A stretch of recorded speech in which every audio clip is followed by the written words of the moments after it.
Рассказ Валентины Александровны Асеевой «Что легче?» Читает ученик 4 класса, воспитанник детского объединения «Читайка» Центра творчества Барунхемчикского кажуна Кужугет Сайын.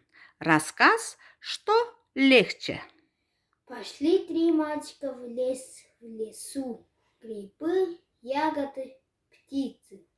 Загулялись мальчики, не заметили, как день прошел. Идут домой, боятся, попадет нам дома. Вот остановились они на дороге и думают, что лучше, соврать или правду сказать. Я скажу, говорит первый будто. Волк на меня напал в лесу, испугается отец и не будет броняться. Я скажу, говорит второй, что дедушка встретил, обрадуется мать и не будет бронить меня. А я правду скажу, говорит третий. Правда всегда легче сказать, потому что она правда, и придумывать ничего не надо. Вот разошлись они все по домам.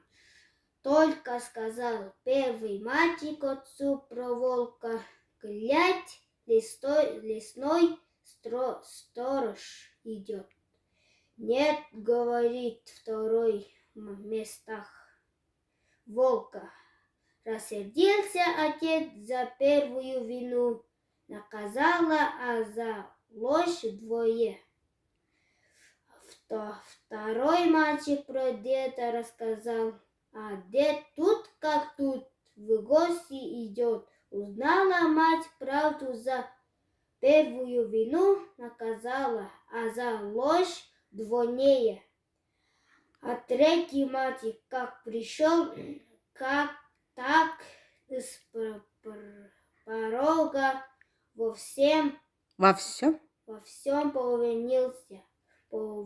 Поворчала на него тетка, да и простила.